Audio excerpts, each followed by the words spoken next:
আসসালামু আলাইকুম। আজকে যাব সেই শুকদারা বাজারে। সো আমরা দুজন এখন বেরিয়ে গেছি, শুকদারা বাজারে যাব আমরা দুজন।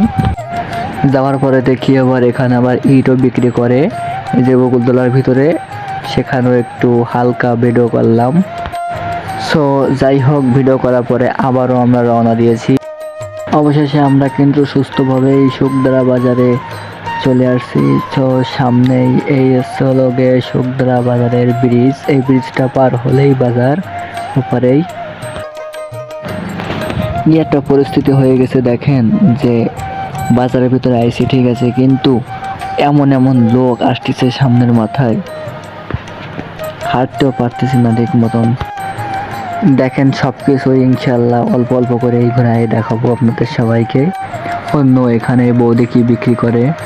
আবারও হাঁটতে থাকলাম, হাঁটতে হাঁটতে দেখি অনেকে আমাদের দিকে তাকিয়ে আছে। সো আমাদের কিছুই করার নাই, এখানে দেখি বাদাম বিক্রি করে। সামনে কোরবানি ঈদ, তো এই লাস্ট হাট, সেই জন্য এই সবাই আইছে।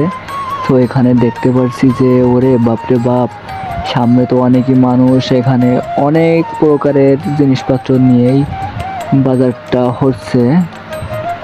আমরা আরো সামনে আগে যাচ্ছি, আগে যাওয়ার পরে দেখি এখানে চুইও আছে। ওরে মা গো মা, চুইও আছে, এখানে আমও আছে, টক মিষ্টি আম। তো যাই হোক, দেখি যে আমার এক বড় ভাইও এখানে আম বিক্রি করছে। আবারও হাঁটলাম, এখানে গ্যাস পাওয়া যায় এবং এটাই সেই চিরঞ্জিতের দোকান, যে এখানে সবসময় ভিড় থাকে। ওরে বাপরে বাপ, এখানে ওষুধও বিক্রি করা হয়। ওরে বাবা, এটা কার সাথে দেখা? এক বড় ভাইয়ের সাথে দেখা। দেখেছেন বেগুন বিক্রি করতেছে বড় ভাইয়ের কাছ থেকে, সবাই বেগুন কিনবেন, ঠিক আছে। যাই হোক, অনেক হাঁটার পরে এখন ভাইপো আর আমি এই মামার কাছ থেকে ঝালমুড়ি খাবো। এই মামাটা অনেকও ঝালমুড়ি বানায় শুকদারা বাজারে। আবার দেখি ওরে বাপে বাপে ইউনুসের সাথে দেখা। রে বিশাল শয়তানে, আপনাদের কি আর খবর, এত পরিমাণ শয়তানে ইউনুস, ওই যে দাড়িপাল্লা হাতে। তো এখন আমরা দুজন এখন এখানে খাওয়া দাওয়া করব। এই মামাটা কিন্তু অনেক ভালোই ঝালমুড়ি বানায়। মামার কাছ থেকে ঝালমুড়ি খাওয়ার পরে একটু পানি খাবো।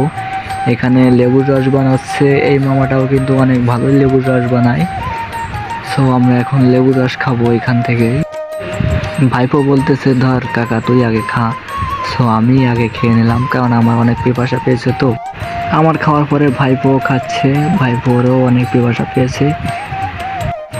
খাওয়া দাওয়া শেষ করে এক সিটারের কাছে আইছি, ওই যে কালো, হ্যাঁ ওইটার পরে আমরা আবার সেই মার্কেটের ভিতরে গিয়ে যাচ্ছি।